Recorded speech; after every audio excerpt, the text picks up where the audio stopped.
पाकिस्तान से जारी तनातनी के बीच भारतीय वायुसेना ने शक्ति प्रदर्शन किया। गंगा एक्सप्रेसवे की 3.5 किलोमीटर लंबी एयर स्ट्रिप पर लड़ाकू विमानों का टचडाउन। यूपी के शाहजहांपुर में गंगा एक्सप्रेसवे पर वायुसेना का शौर्य प्रदर्शन। राफेल, मिराज, जगुआर समेत कई लड़ाकू विमानों ने भरी उड़ान। टच एंड गो प्रैक्टिस से पहले लड़ाकू विमानों ने आसमान में दिखाई ताकत। काफी देर तक गर्जना भरते रहे राफेल, मिराज, सुखोई और जगुआर।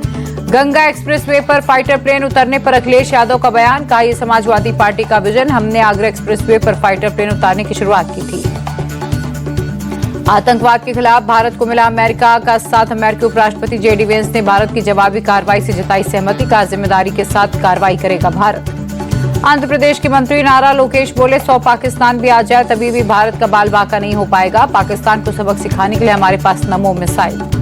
यूपी के कन्नौज में जुमे की नमाज के बाद नमाजियों ने पाकिस्तान मुर्दाबाद के लगाए नारे। पाकिस्तान का पुतला फूंककर आपसी भाईचारे का दिया संदेश। पहलगाम आतंकी हमले की जांच हुई तेज। आज फिर बैसरन घाटी पहुंची एनआईए की टीम। आतंकियों के आने जाने के रूट को खंगालने की कोशिश।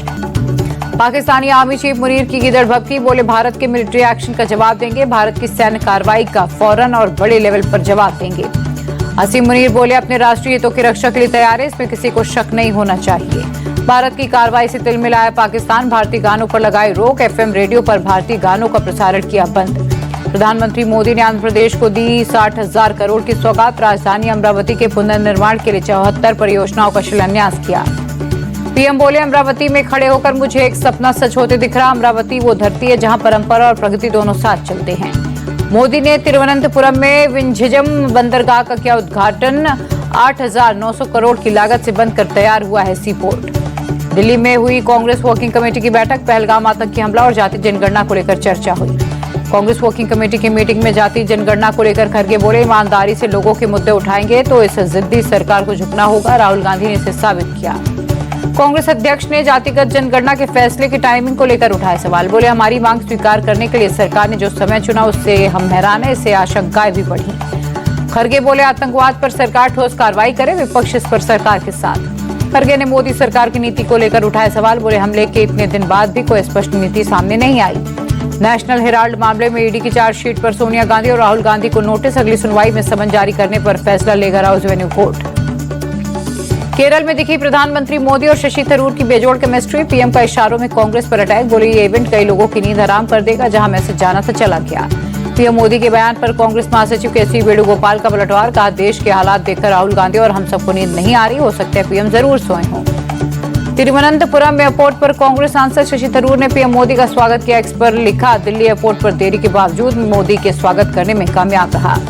अंगोला के राष्ट्रपति दिल्ली पहुंचे। विदेश राज्य मंत्री कीर्तिवर्धन सिंह ने एयरपोर्ट पर किया स्वागत। वियतनाम के बुधौल में स्थापित किया गया भगवान बुद्ध का पवित्र अवशेष। केंद्रीय मंत्री किरेन रिजिजू मौजूद रहे।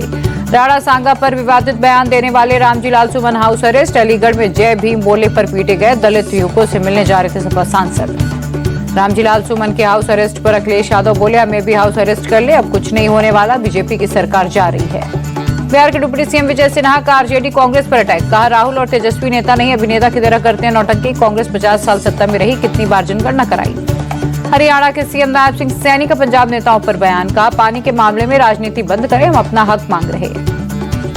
पटना में नेशनल हाईवे 30 पर बाइक सवार बदमाशों ने दिनदहाड़े एक युवक की गोली मारकर की हत्या। बदमाशों की गिरफ्तारी के लिए की जा रही छापेमारी।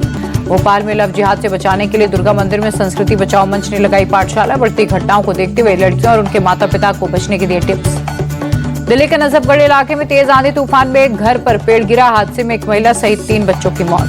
नजफगढ़ हादसे पर दिल्ली के सीएम रेखा गुप्ता ने जताया दुख। कहा, पीड़ित परिवार की सहायता करेंगे। दिल्ली में बारिश के बाद हुए जलभराव पर आप नेता सौरभ भारद्वाज का बीजेपी सरकार पर हमला। कहा, 4 इंजन वाली सरकार की पोल खुली। जम्मू कश्मीर के रामबन में NH-44 के पास लैंडस्लाइड। बादल फटने से भूस्खलन के चलते हाईवे पर आवाजाही बंद। आज दिग्गज फिल्म निर्माता सत्यजीत रे की जयंती। कोलकाता के भवानीपुर स्थित उनके घर पर लोगों की भारी भीड़ जुटी।